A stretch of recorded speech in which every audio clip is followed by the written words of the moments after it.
Season 4 is going to be the biggest update we have ever made to Diablo 4 since it has launched. Our focus on Season 4 is to really make a lot of evergreen updates to the core systems of Diablo 4.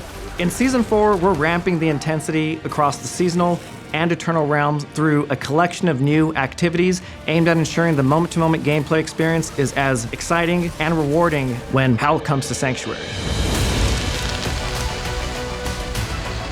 Season 4 item changes are some of the biggest changes we've made to Diablo 4 thus far. We've never done anything like this. We are fundamentally changing how you engage with items, how you upgrade them, and along the way, solving a lot of things that we've seen continually from our community that we agree with are pain points of our existing item system right now. So in this new itemization system, we're focusing on narrowing down the scope of the base affixes. They're going to be a lot simpler, they're going to be fewer in number, so you can much more easily parse whether this item is useful for you, and if it is, then you can take it and further upgrade it and customize it to your own specific build.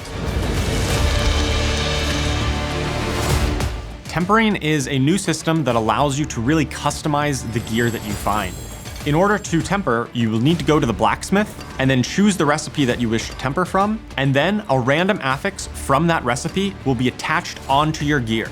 Tempering recipes can be found from almost all of the content throughout Sanctuaries. So you will actually be looking for tempering recipes that go directly with what you're envisioning. Maybe you're thinking, I'm gonna play a Frost Sorceress. There are also going to be recipes that are more generic and maybe are just generally good for the Sorceress, but you'll be able to choose which one you think is gonna be most powerful with the build you're making for your class.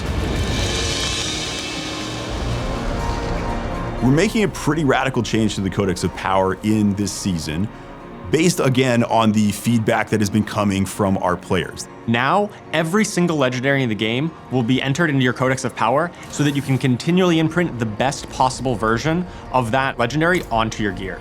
So going forward, there will no longer be carrying around all of these aspect crystals in your inventory. It's all going to be in the Codex of Power.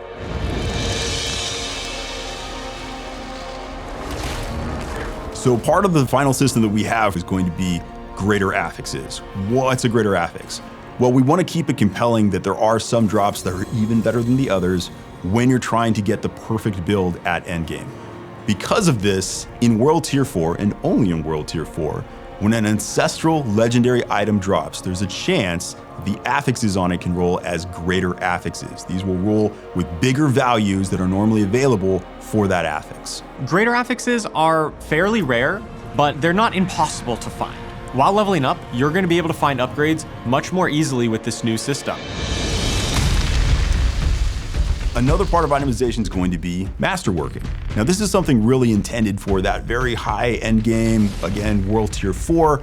This is where a player is going to take an item, already has the affixes that they want on it, but now they go through a process of upgrading those affixes, getting even higher values on them. Masterworking really starts at level 100. Once you've already completed your build and found some of the best items, you're going to be able to test your build against the powerful enemies of the pit. The pit is a new endgame system that has been added in this season that is going to challenge players that feel that they have largely maximized their build. By pushing into more difficult tiers of the pit, you're going to be able to unlock rarer crafting materials to masterwork your gear even further.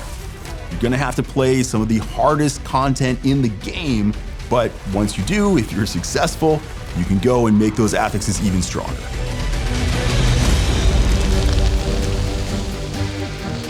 In Season 4, we're ramping the intensity of the Hell Tides through the inclusion of a variety of new activities, the first of which is a doubling down and rise of the cultists' presence throughout the tide.